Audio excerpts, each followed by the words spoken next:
MC Fireside Chats, a weekly show featuring conversations with thought leaders, entrepreneurs, and outdoor hospitality experts who share their insights to help your business succeed. Hosted by Brian Searl, the founder and CEO of Insider Perks, and powered by insights from Modern Campground, the most innovative news source in the industry.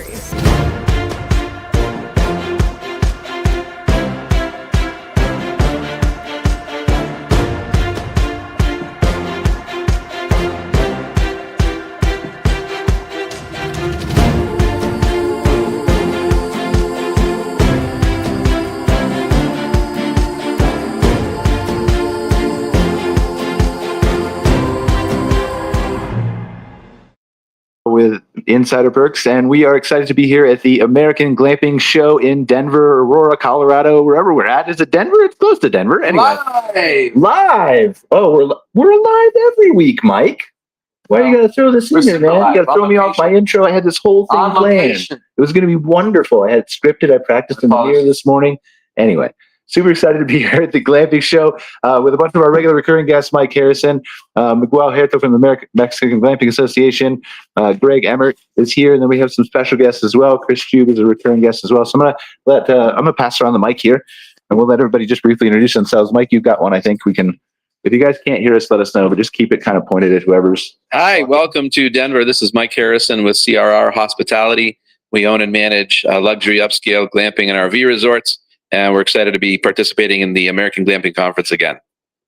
Awesome. Thanks for being here, Mike. I'll just pass mine over to Miguel. Hello, everybody. This is Miguel from the Mexican Glamping Association.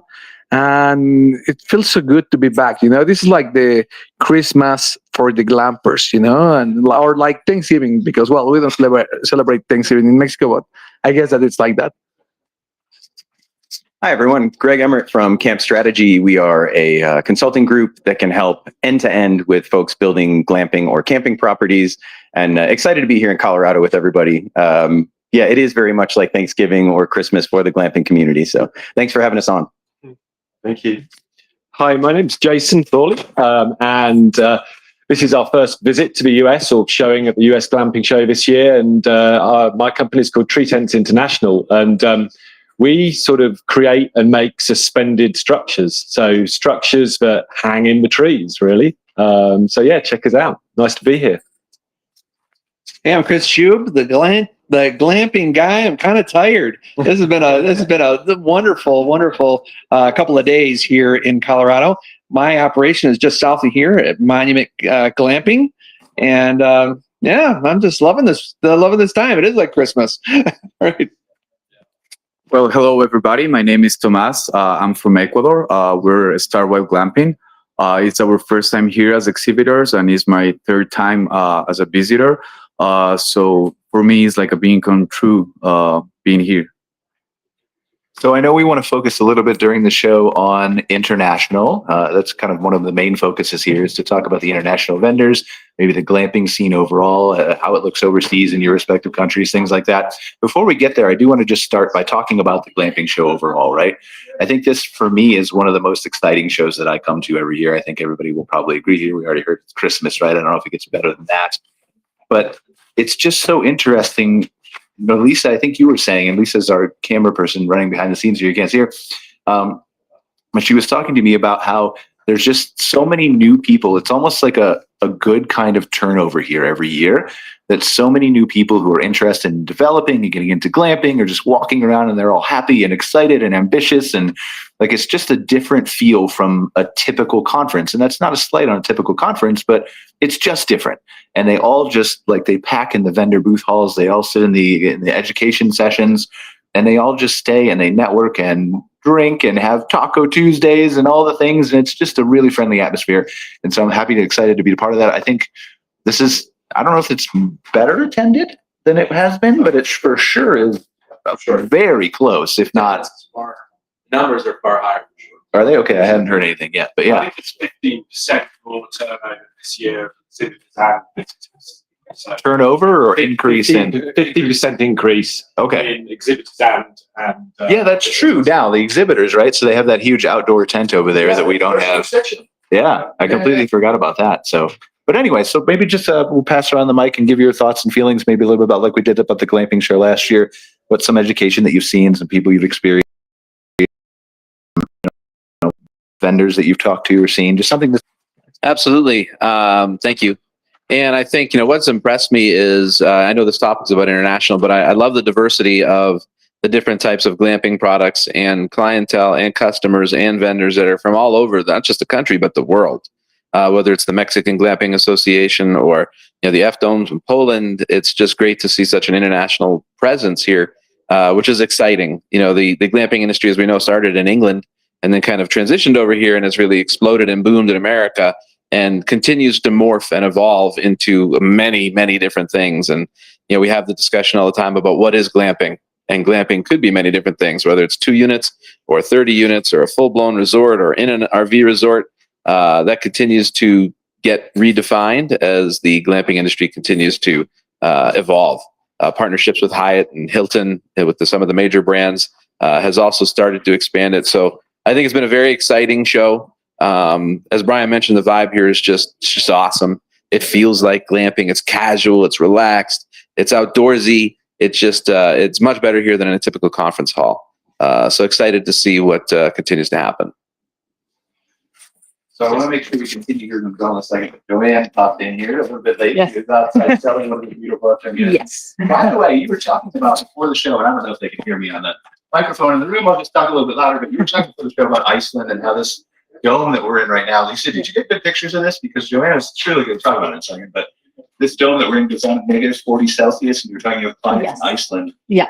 I'll eventually buy one because Iceland's my favorite country. I went on vacation like last year, I think it was. It feels like so long ago. But just everywhere you look, I don't know if you've been, but everywhere you look, Iceland. So it's super excited to be part of that. But please introduce yourself. Tell us about that. Yeah, sure. Well, the dome we are in at the moment, it's like this for permanent, I would say, use. So they are located all over the world. And yeah, as you mentioned, Iceland is one of our countries that we delivered to. But there is also North Pole, and there are like countries that have very rigid climates, from very cold to very hot to very windy. And due to the shape and the fact that the structure is actually customized and adjusted for the client, each client separately, they do great in any weather conditions. And basically, when even walking around the show, and I would just refer to what you have just said about the show, I love this place. And being a part of the glamping show and the glamping community, like being here the 3rd time in a row, for us, like we came from Poland. So for us, it was just getting into the American glamping industry was a bit harder because we didn't know people here in the industry, and we could see how people commute, how you guys know each other, how you exchange your ideas. So now being here the 3rd year in a row and kind of become the part of this community and getting like the manufacturer of the year from the Glamping Association, it's like very rewarding, and it's like we really enjoy being here with the domes and with the tent and with the chairs, with everything like we introduced. And it's the 2nd year in a row we actually make a premiere of our new product in the US. We wait with all the premieres we start for the glamping show. So last year was a sliding door, the new insulation. This year there is a new camping tent. There is the outdoor line of the outdoor furniture. And we do not showcase it until the glamping show, because we respect the show and we love the show so much that we just wait to start the premiering in the glamping show. So yeah, that's amazing. Awesome. So tell us where we're sitting in real quick. Just give us kind of a setting of the dome. And well, actually, this is one of the smallest sizes that we recommend for couples retreats. So it's at 300 square feet, which is 30 square meters for those who do the metric. And it's with the reinforced frame, with the standard insulation layer, with the skylight window that can be covered and uncovered depending on your needs and temperature. And we are sitting on the chairs that we manufacture, which are done from, and now this is for the new word I learned in American, the pronunciation, aluminum. Right? Yeah, this is the right pronunciation. Yeah, perfect. So they're very light and rust free, and they will can be exposed to the sun and to any weather conditions. And of course, we have here the options of upgrading the size and the add-ons, but the dome we are at the moment is like the couple size dome that can be with the bathroom additionally, or without if people want to build it themselves. Perfect. Thank you. I know I want to go back to Miguel here and then go around the room. We were just talking about, some of the benefits here, some of the things that have impressed you about the glamping show so far. I think that the glamping show always feels like home, and that happened to me ever since the first time that I visited. To me, being able to be with you guys, truth to be told, you're the leaders of the industry, and it doesn't feel like that. I was talking to Brian the other day about that it feels like friends being friends, which I think that it's great. That's number one. Two, it's so diverse, and we're like getting this push on doing it in Spanish. Maybe we get to see that. And for example, in my case, that I've been to other conferences for a different industry here in the States. It's overwhelming to see that at least a fourth, I would say that 25% of the attendees are either Latino or Latino descent, So of course, you can always polish your Spanish while in here. Or English, like aluminum. Yeah. And to me, I think that we have to recognize David as well. Him putting the show together. Now that he is on probably one of his last shows, I think that is a great legacy that he has left behind. And well, maybe next year we need a new setup, and do it live and see the people that follow us, because there have been people that have told me, hey, I've seen you in one of the podcasts. So it feels just great. Yeah, and I think to dovetail off of what Mike and Miguel just said, every conference has its own like pulse and rhythm and crowd. This crowd is very different from others, and it's just so diverse, but there's so many like dreamers and people here with amazing ideas that you can see it's about to hatch. That's really interesting. And I think from the consultant side, like when we advise our clients on maybe how many units to put in or what type of units to put in, one of the barriers that we've seen the last few years is obviously construction costs, not just the infrastructure, the things in the ground, but also the units themselves. And this year there's actually, and maybe somebody else can back me up on this, but I feel like some of the price points have adjusted on some of these, and I'm seeing some that make maybe a little more sense financially, because for some of these really high-end luxurious ones, if you're north where you're only going to get a 6-month season, that's tough to make work on a business plan. If you've got to try to return, it's a $200,000 unit and you can only rent it 6 months, that's difficult. If you're a Florida park or you're in Arizona, maybe that's a little easier, but even they have, they've got high and low seasons as well. So seeing some of the unit costs maybe starting to finally feel the markets and come down, that's been really nice, a nice surprise. And then if the people from New Book are watching, I have to tell you, putting a barista in your booth, brilliant. I am jacked up right now, so I'm probably talking 5 times faster than I should be, but to be able to get a double espresso at a booth was fantastic. And so I was in their booth listening to the product pitch, completely jacked up. So great idea. Always, anybody out there, put a barista in your booth. Does that help you remember it more or less though, if you're jacked up? Yes to all. Okay. I don't know if that makes sense, but yeah, that's what's happening. Yeah. Great. Thanks. Yeah. I mean, about the show, I think we've been over in the UK in the glamping business for probably near on 15 years now. We're right from its infancy. I can remember sort of designing our first product and having it up on our website. We hadn't even made it.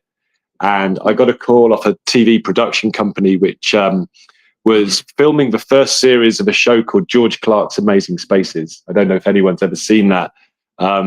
But basically following the new emerging trends in the glamping industry, or just like tiny house builders. And I sort of managed to blag my way onto there. They said, hey, I love your tree tent. Can you come and film it? And I was like, yeah, okay. So, we put the phone down, we built it, we got it out there. And, we slowly built a business over that. But in terms of shows over in the UK, nothing touches this really. I mean, it's so great to be here. and the sense of community with everybody, and everyone's so welcoming. You know, it's quite nervous for us as a UK company coming over here, showing something a bit different, and, you know, trying to feel everyone's sort of feedback from that. But it's just been really nice to be here. I visited last year without the product, just to get a feel for it all. And I think the American market just seems to be a lot more organized and a lot more business led in a way. So, you know, they know what they want. They've done their research. They know the price point. They know their market demographic. So, you know, it's really nice to speak to people with that already sorted out with them, you know, so we're not trying to sort of have to explain all this to them. They know what's going to work. So I find the inquiries a lot more serious here, and it's just really nice to be here.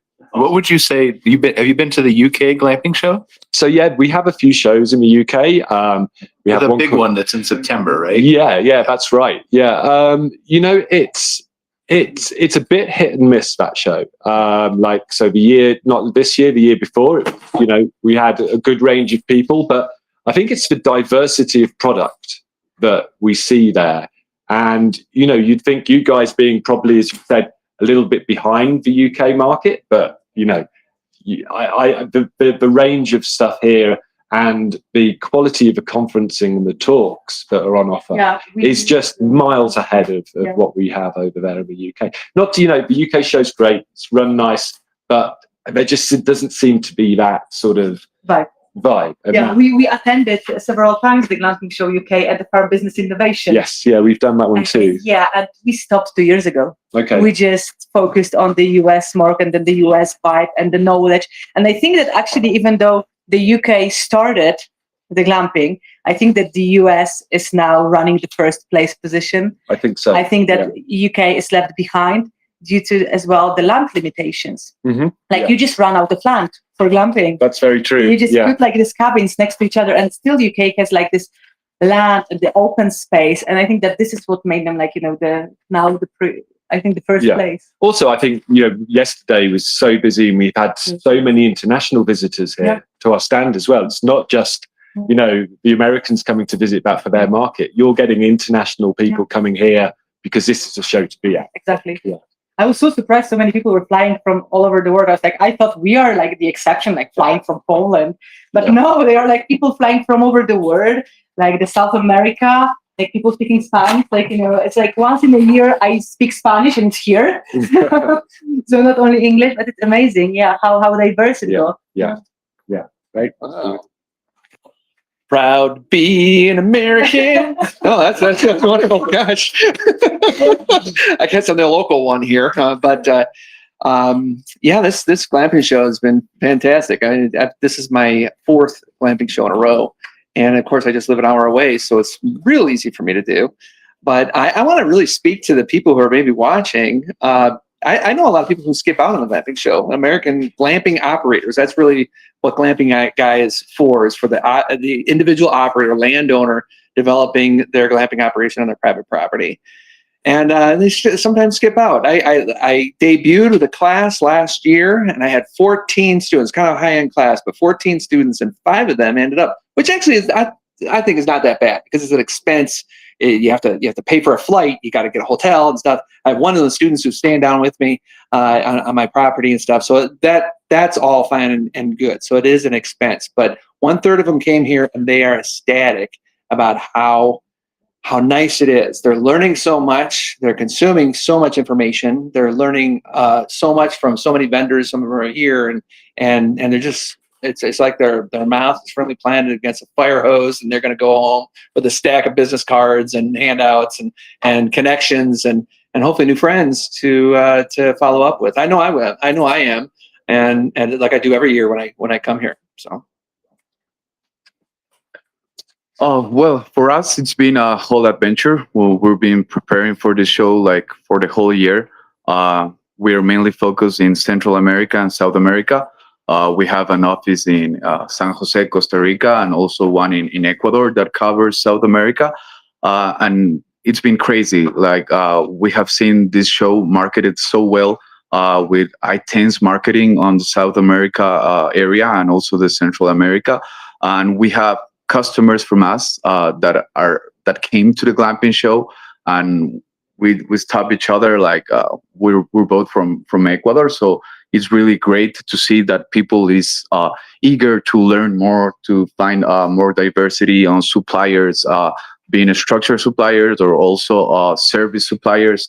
Like the Latin American market for service suppliers for the glamping industry is just developing, is really going big. Like the zoning and permits in South America is much more friendly than in the States. So we have seen people that are eager to know about more and to learn how to run things well and have the correct services, correct business plan to know how to manage the property. So it's been great. It's been like a dream come true, like I said, and I've been enjoying it a lot. It's crazy how much little time we have to put together our structures and the same to dismantle, but I think it's part of it. So really happy. So I know we want to talk a little bit about international, right? And we really kind of had a little bit of a focus on the topic of it, but we didn't flesh it out fully. So I would love to have you guys kind of lead this and take it where you want. You're all from different countries except for the American over there. I'm kidding. I'm also an American. I just live in Canada. But I'd love for you guys to just take it in the direction of almost like a compare notes thing. I think would be interesting for you guys to what is the state of glamping in your country? What, you know, and obviously glamping is a buzzword that I know Scott Baird from Cairn Consulting was walking around with a camera. His son was to, you know, tell me what your definition of glamping is. We've talked about this on the show many times before. There isn't really one, right?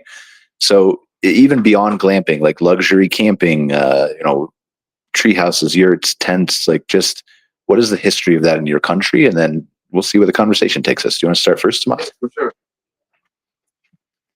Oh, so I mentioned we started business 5.5 years. We are like the only one, and there's just another small company that distribute glamping structures. They are manufacturers and we are importers. And we have seen how the market of glamping has developed a lot in our country, not only for glamping sites or for Airbnb, but people use our structures for much more diverse functionalities, such as a school. For example, we have a full school made of 45 domes in the northern part of Ecuador. It's called Mine School, that it's fully done on domes, 8-meter diameter dome and 10-meter diameter dome. So that's like really impressive to see that people has evolved and seen a glamping structure not only for dwelling, but for having a commercial purpose. We also have designers stores made in a dome. So it's been crazy. We have a church that is done in a dome tent, 20-meter diameter. So it's 314 square meters or 900 square feet. I don't know if I'm correct, but yeah. So it has evolved a lot, and that is something that we have been seeing in a while. But yeah, like I mean, like in the service thing about running a glamping, that's something that our country is missing or lacking. So I see great opportunity in that, and also we have seen like the opportunity to bring up like a OTA, like Booking or Expedia, but for glamping. Like in Ecuador, we have hundreds of them, and people are looking to find the right way to choose your glamping. So in the service area, we see like many possible developments that can lead to a much more mature industry. So I have, sorry, one question about Ecuador real quick.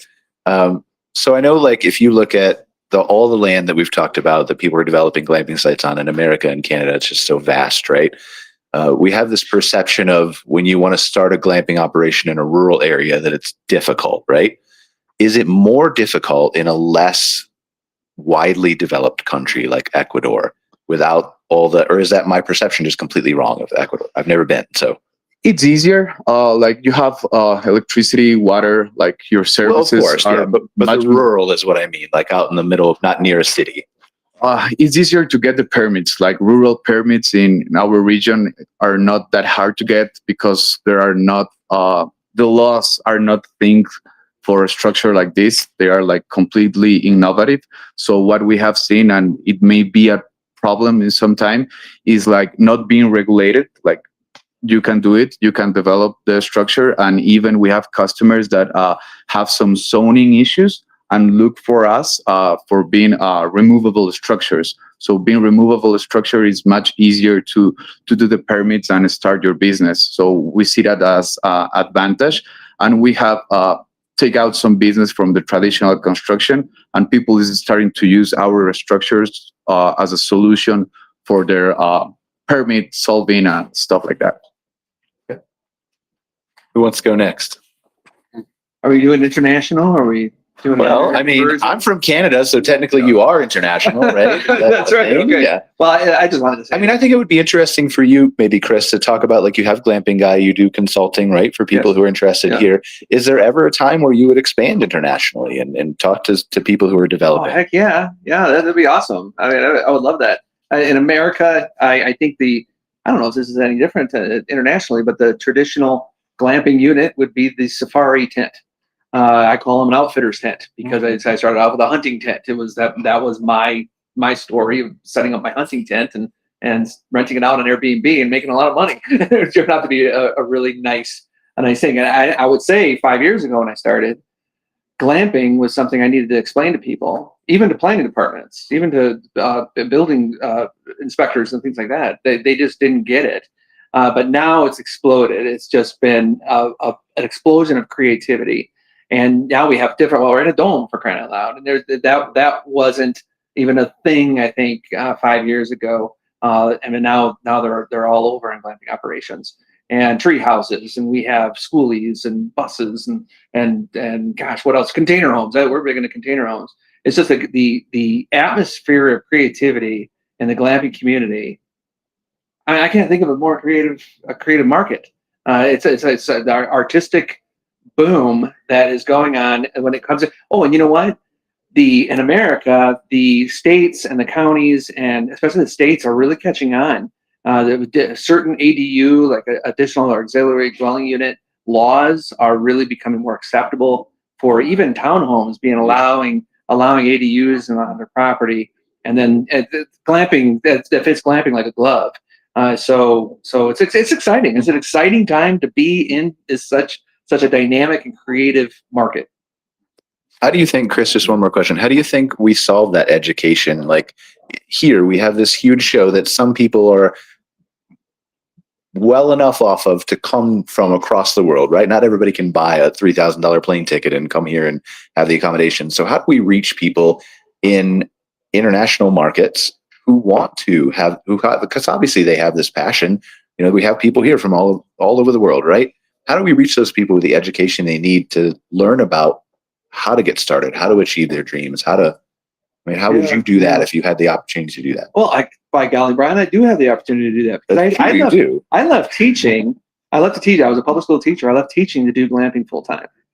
And now it's kind of coming back. Once a teacher's always a teacher. And teachers know that. I think all teachers should be at a glamping because you're constantly educating people who are coming through your venues. But I'm offering a free course on the 21st of October. That's free internationally, and it's called the Easy Entry to a Glamping Business. And that's how we decided. We just keep talking about it, keep living it. But only in English? We need you to learn more languages. It is only in English. I know. Now it's going to be in Polish, and no. I can do it. Okay, thank you. It's interesting what you were saying about the new laws about sort of treating these buildings as these buildings are. I think in the UK, something that's always been an issue is in terms of we call it planning permission in the UK, and if you want to do a development of this sort of thing, of domes or yurts or sort of semi-temporary accommodation like this, it goes through the same process that you would have to go through in the same council as if you were building a house, residential, big commercial things. It all feeds through the same thing and has to abide by the same laws, which can just get ridiculous when, we don't have to have the same insulation thickness in a small, tiny home that doesn't take much heat input and was probably going to be used seasonally.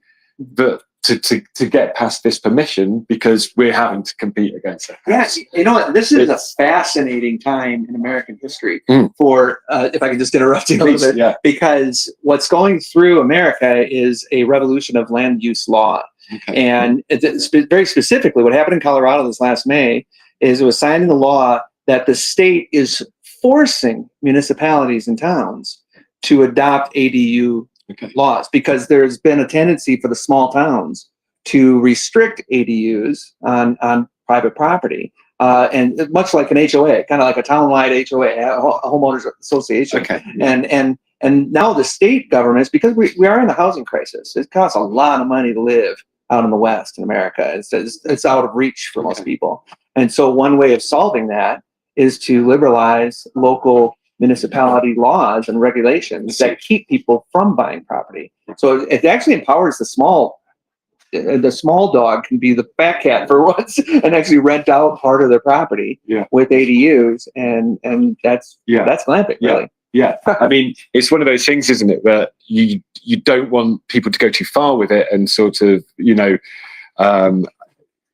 it's kind of a protectionist kind of a mentality. Yeah. Say, we don't want expansion of housing, but there's a lack of housing. Yeah. When these problems can be solved, then like that. Exactly. Yeah. And also, I think one of the things that we really are sort of quite big on in the UK in terms of people setting up new glamping operations is that we have a housing crisis, but we also have a hell of a lot of second homes use, even third homes. So people will be living in London and then over in these sort of nicer sort of holiday areas, Devon, Cornwall, Wales, they'll have a second home, but they'll be empty loads of the year. So that's not feeding back into that local community. It's driving up house prices for the younger people who can't afford to stay and live in their locality as much as they'd like to. So, I think these structures have this, they solve a tourism accommodation issue without breaking into housing stock. And that's really important.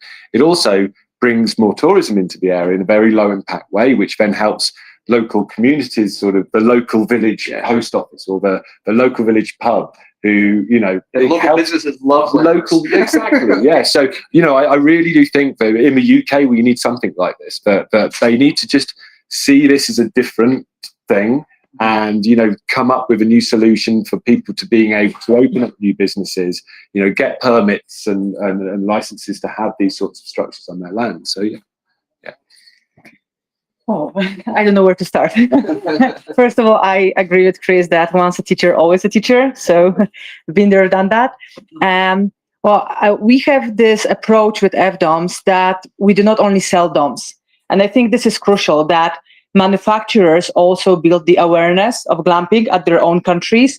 And worldwide, we have delivered like 7,000 DOMs all around the world.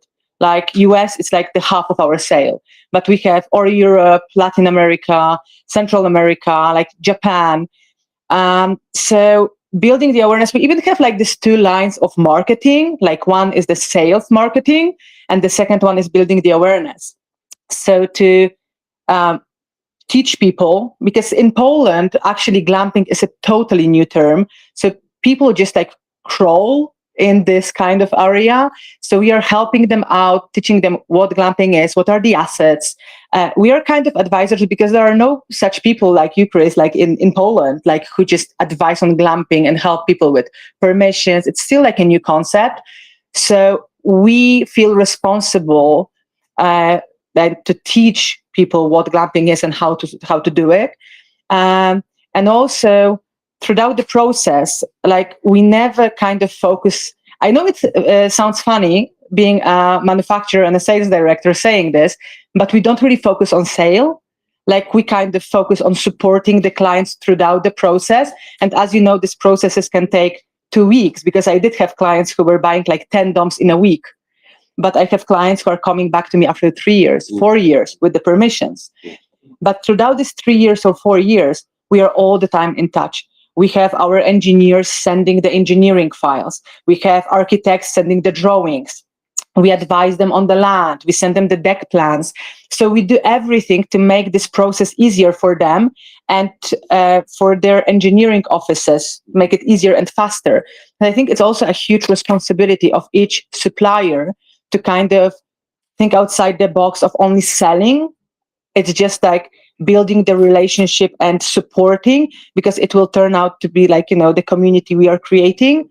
And I think it should be like in all countries. Like in Poland, as I said, it's just the beginning. So we are kind of pioneers in like manufacturing, but also teaching people what glamping is.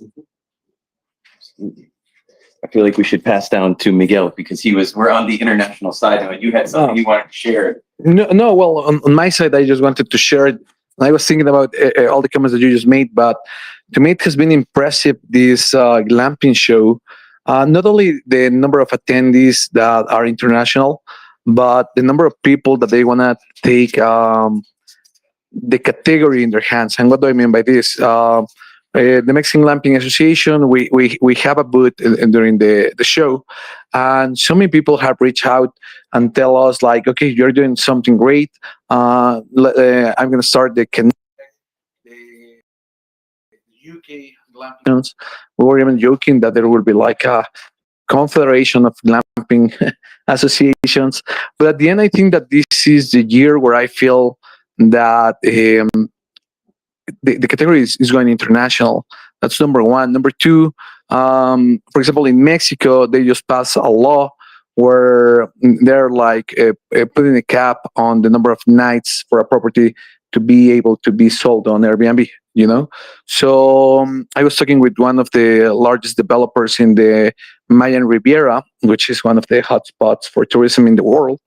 And what he was saying is that he's foreseeing that a lot of the investment that will use to go to vacation rentals, like apartments and those type of things, will go to glamping sites. And I think that it makes sense. Now, Brian was asking a little bit before, like how does it goes when you run the glamping site in a remote rural area. And at least in Latin America, since labor it is not as expensive as in other places, I think that it's a breeze, and you add more of a personal touch because you have people living in there full time. That's number one. Two, what I love is that they're like, for example, in Mexico we have the Firefly Sanctuary. So it's a forest that during the rainy season, 2 hours away from Mexico City, over 60,000 people, they visit that part, and then the season came to an end, and some of the guides, they will go back to being masons or to migrate to Mexico City, And by having glamping sites in there, they're finding a way in which they can keep being in the tourism industry, being able to serve, do what they love. And I love, like, for example, like cryptocurrencies, and I think that tourism is getting decentralized by glamping as well, because our category was enabled largely because now, for example, you can have internet anywhere. You go viral with a property that maybe back in the day you will need to have to be in the traditional media that was more costly. So I think that it's going to get even more diverse, even more international. And we're going to see some brands that are leaders in certain countries going into other countries. So yeah, I mean, to me, I think that even if this is not the international show, maybe next year will be the international show. So it's growing like crazy. It's amazing. I think it's interesting, Miguel, and if I'm not representing what you're trying to say, let me know, right? But when you talked about the rural areas and it being easier to find people who would work there, right? Is that what you're saying? Yeah. I think that kind of resonates with me. I just came back from a trip to the Philippines, and we went to like these beautiful, amazing resorts with clear, but there was one on this tiny island called Similian Island, and the workers all lived on the island. They were right there. And so obviously, just like a person who's a host at an RV resort or something like that, you don't want to be bothered all the time, of course, but they were still right there, and it was easy because I don't know if they're not as spread out, but they they live everywhere, if that makes sense, right? And so I think in that regard, is that what you're trying to say? I think it's easier. Yeah, I mean, of course, it has its challenges because at the end you have to train them. Sure, they do this out of a passion. They didn't go like to a hotelier school or something. That's where Chris can translate his classes with some AI tools. But I think that this year we're also seeing a lot of AI capabilities as well. But I think that we're going to see that these remote places are strengthened and they are more appealing because of glamping. That's number one. And two, those people, I always say that our industry will not get as disrupt as other industries because at the end, sure, you're paying for the human touch. Maybe you don't want them to be all day, but at the end, you want to ask them, okay, like why? What's interesting here that they cook for you, stuff like that. So yeah, definitely. The other thing that I already talked with one of the major leaders for the category here in the States, I was telling him that, okay, maybe you have a lack of skilled labor for glamping sites, because I remember from one of the conferences that operations is, to run the business is one of the main issues for the industry to grow as a whole. Maybe we can send you a couple of people over here that they are already and that they already know how to run a glamping place, that they will love to have this type of opportunities. And at the end, I think that the category is going to keep on growing. And yeah, it's amazing. I want to go to you in a sec, Greg, but I want to ask Mike about something real quick. If you want to pass I guess I could just pass my mic to him, right? But so Mike, I'm curious, and I'm kind of putting you on the spot here. It's not a question I normally ask you, right? But from a employment standpoint, like we're talking about with Miguel, I know we've had some conversations where if you had the right opportunity, there would be a interest perhaps in expanding to Mexico and Canada and places around here, right? But for you, like as you look at, especially over the COVID years, all the staffing issues that you've had in the industry, as you look at, I think it's fair to say that there's a trend toward less people perhaps having college degrees in the areas that would benefit us in hospitality. Is that than there were 5 or 6 years ago, right? Yeah, I mean, I think I don't really even think that's a consideration. I remember, I speak at University of Massachusetts. I speak at Arizona State with the tourism departments, and one of the things that I talk to is that, and they're in there for a hospitality degree, but one of the things that I say about the hospitality industry is you don't need a master's, a bachelor's, or a doctorate to succeed in this industry. You need heart, right? You need drive, you need passion, you need enthusiasm, you need love for the industry. And so we don't necessarily focus on if somebody has a college degree or not. We focus on what their qualities and their passion are. And so we haven't really seen that, be an issue. I mean, labor, we can get into a whole conversation about labor. It's a completely different, it's not just a national problem, it's an international problem. But we don't necessarily see that being an issue. Yes, we'd love to go to Mexico or the Caribbean, or, if there's a great glamping resort, we'd love to either own or operate. We have other international properties as well. So I think that would be something great for us. But I want to go back to and focus on something that, Miguel had said and a little bit on what Chris had talked about, which is, what our impact can be as glamping owners and operators is the spirit of hospitality, right? And we call it experiential hospitality. So while we are here at the international mecca of F-Domes, talking about, we have several international guests that come to our properties, whether they're from Mexico, which is a prime source for our Arizona properties that are coming to see the Grand Canyon, or, we have a lot of snowbirds, of course, that come down from Canada. We've had guests from Asia, Germany, and the UK.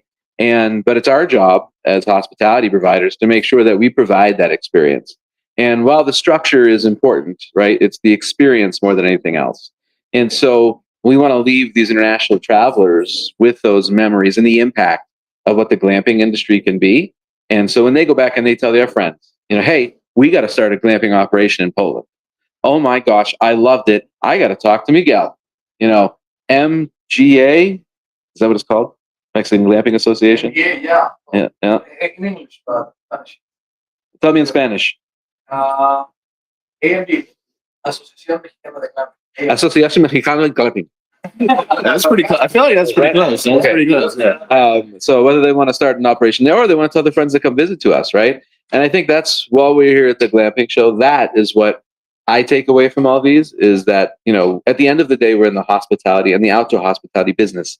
Whether you're a manufacturer, a consultant, an owner, an operator, a teacher, that's what I always take away. Well, the reason I ask you the question is, how do we foster that spirit, that excitement, that joy into more people who, like, even the people who are going for hospitality degrees, half of them don't have that joy, right? Yeah. So what are some tips you have for operators who are in rural areas who don't have such a large pool, right? So I think, as Miguel mentioned, the virtual world, and Chris talked about his soon to be Mexican class. Everybody can see these things in Polish. Everybody can see these things virtually. This podcast, can be broadcast at any of the 182 countries in the world. And so, first you have to have a zest for learning, but the resources are out there. And so, I think, the folks have to want to learn, but the more and more broadcasting, either video or digital or resource-wise on the internet, there are plenty of resources. And so if you're in a rural area, it doesn't mean that you can't learn. It doesn't, so we have got to continue to put content out, I guess is my point. Whether it's through a glamping show, whether it's through Modern Campground, whether it's through CRR hospitality blogs, whatever it might be, we have to push content out so that, and that's what's wonderful about it, right? It is, you could be in the farthest reaches of Sri Lanka and find something out, from the corner of the UK. And so we have to push content out. But how do you, and last question, then I'll go to Greg for a second, but how do you foster that in a person? How do you get someone excited about working for you in hospitality? Well, so I say this to the students, that I talk to, I cannot make you passionate, right? Passion is within. What I can do is I can perhaps inspire, right? And so, through inspiration, through leadership, and through passion, we want to be able to share our experiences with others. And any opportunity, and that's what we talk about all the time, right? None of us are getting paid for this except for Miguel, I think. No, not Miguel either. Okay. None of us are getting paid for this. We do this out of volunteerism. We do this out of service. We do this out of hospitality. And so I think the more and more folks that can continue to push this out and to portray the spirit of hospitality, it will just end up becoming pervasive. And I know this is a little bit long-winded, and we go to Greg, but what I love about the outdoor hospitality industry, and many folks know I came from 20 plus years in the hotel industry.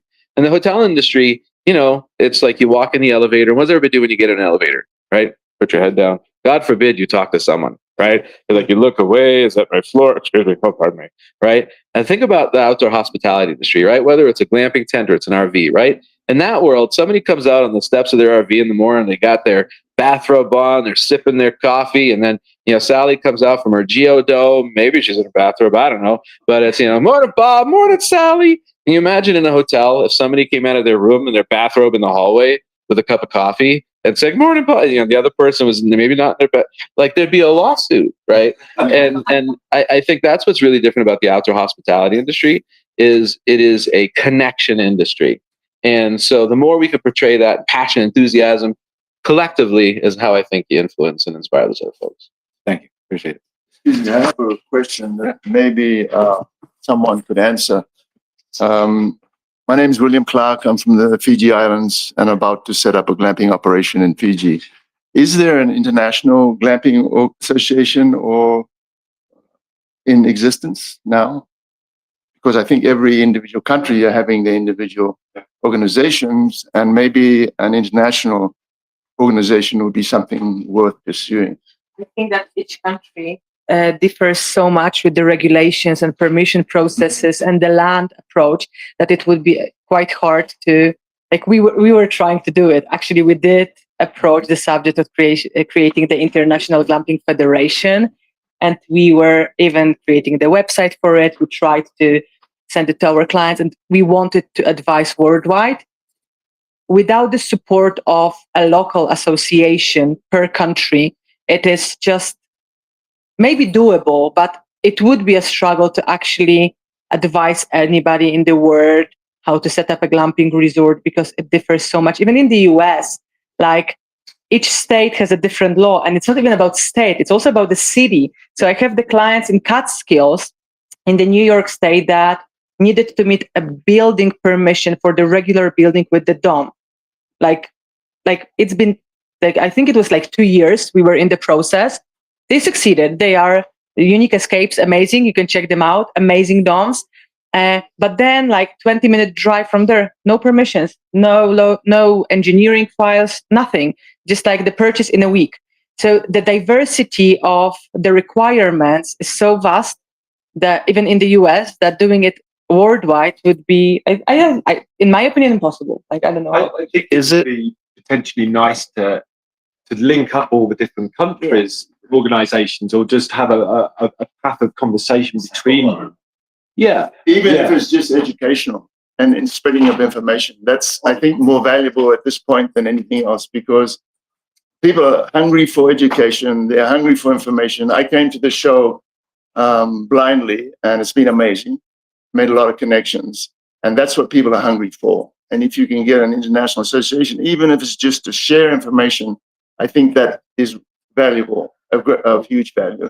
I think for us as manufacturers that are serving countries at the moment,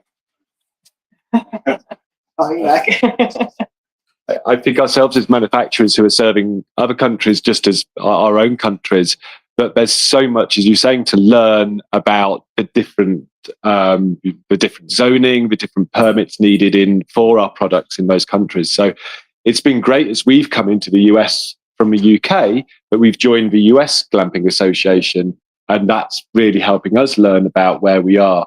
But I don't know if there was a better connection between, say, the UK Glamping Association and the US to sort of, maybe before we were thinking about coming into the US, but we had that avenue to come and talk to you, or that different countries association, or sort of, be able to have like a sort of talk or an exchange with that. That would be great. I'm not sure how that works. I don't know what the answer is, if it's one international federation that then joins the others together, but it's definitely an interesting topic of conversation. Well, and I agree with him, right? Like, so I'm thinking, like, I think you're on the right track, and I think it's obviously very hard to get down to the permitting thing. I don't disagree with any of that. But if you could just provide a starting point for someone in the Fiji Islands or somewhere else who's probably for the next 10, 20 years not going to have a startup Mexican Glamping Association or something like that, right? And then if you can use the tools that are rapidly evolving in technology, right? Like, it's not hard to have a starting point for permits that needs verified with AI, right? Again, starting point, right? But something that you can point them in the right direction for in their country. I think there's a lot of value in that. Like, I don't think you're... I think, from the Hotel Industry Association too, there's really not an international organization either. And there's a lot of reasons for that. But I think as a starting point and something to recommend for you is, I don't know if you came across the American Glamping University. Yes. And so, I heard you talk, so. Was it any good? Okay. All the information and the information overload. Great. It's been amazing. Thank you. And so for a plug for others that, maybe are in a country that doesn't have, the glamping resources, the AGA, anybody can sign up. It doesn't matter where you're from. And as we talked about, it doesn't have to be local. It can be a virtual world. And the American Glamping University is an outstanding resource. That's very, I would assume you'd think it was very affordable, right? It's $500, but it's 20 plus courses, that takes you from, the beginning of how do you source land, how do you permit, how do you finance it, how do you, build it, et cetera, how do you market it? And then, what's coming soon is phase 2, which will be, now that you're open, how do you operate it? But that's something that anybody in the world can go look at. And, without having necessarily the Glamping Association, they can have a starting point with information overload, right? So a good plug for our hosts, American Glamping University. I'd just like to add one thing. You folks are talking about trying to get people to work in remote areas. In a third world country, and this goes for Fiji because that's where I'm from and that's where I speak from experience, you can go to remote areas and there have been villages there for hundreds of years, thousands of years. And one of the problems is they don't have employment. So they're basically subsisting. If you come in with a glamping project, they will open their hearts and their pockets and everything to be able to get that opportunity. So if you partner with them, they make an excellent partner. They have the land, they will give you the work. They're very hospitable people. And I think this goes for other places like the Philippines as well. The people are living in remote villages and they've done it for hundreds of years and they subside, their substance. It's just, what they need the information, they need the know-how, they need the training, and that's what you will provide when you come in as a potential investor. And that opportunity is huge. That's original. And they've been glamping for years. That's right. Yep. So it's just that you bring in that extra quality and take it to the next level, and then you make it so they can reach out on the international scene, by going on social media stuff. So with the digital age now, and this new trend is a huge opportunity, I believe, in third world countries. And you are doing them a service. You're bringing them income, you're bringing them education. And for them, it's going to be amazing. They can stay in their village, they can enjoy their lifestyle, and you can bring in the people, and they're going to be next to nature, they're going to be next to a culture, and it's going to be a win-win situation. Yeah, 100% agree. How are we doing on time, Lisa?